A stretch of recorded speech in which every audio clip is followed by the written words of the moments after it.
forcément d'avoir tout l'argent du monde, parce que tout l'argent du monde, si on regarde un peu tous les buildings qui sont créés ici à Dubaï, il y a beaucoup.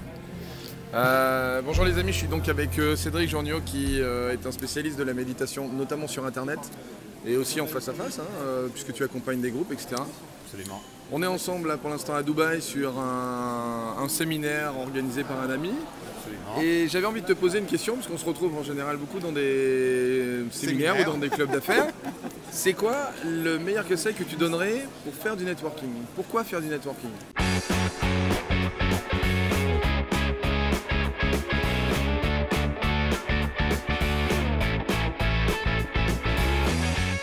Alors pourquoi faire du networking? C'est que je pense que l'être humain est grégaire.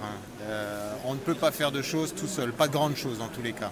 On arrive à faire des petites choses, oui, tout le monde y arrive. Si on veut faire des choses à plus grande échelle, je pense que ça ne peut pas se faire tout seul.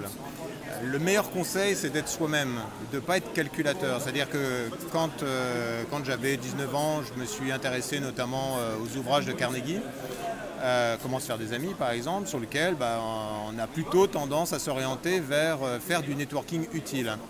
Aujourd'hui, j'en ai rien à faire en fait. Je vais dans les endroits parce que ça me plaît, parce que ça me fait plaisir de rencontrer des gens, ça me fait plaisir de rencontrer les amis, comme toi par exemple. Ça me fait plaisir de rencontrer des nouvelles personnes. Je ne sais pas ce qui va se passer et je m'en fous complètement. Et ça, le fait d'être simplement moi-même, c'est-à-dire de ne pas calculer qu'est-ce que je vais pouvoir tirer d'aller à telle ou telle soirée, à tel et tel réseau de networking, je pense que ça me rapporte énormément. Est-ce que on arriverait à dire que c'est même encore plus efficace que si tu y vas avec un objectif hyper construit? Pour moi, ça se sent énormément puisque j'ai aucune attente, aucune intention au sens vouloir avoir quelque chose de privilégié avec quelqu'un, etc.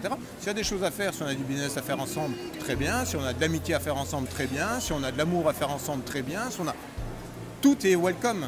Mais je ne suis pas là pour aller chercher et demander, entre guillemets, quelque chose à quelqu'un. Et ça, je pense que cette authenticité, Elle est fondamentale.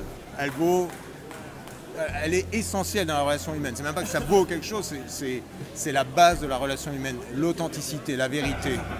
Et donc quelqu'un qui aurait du mal à se lancer dans du networking, qui hésite, qui n'ose pas y aller, qu'est-ce que tu lui dirais?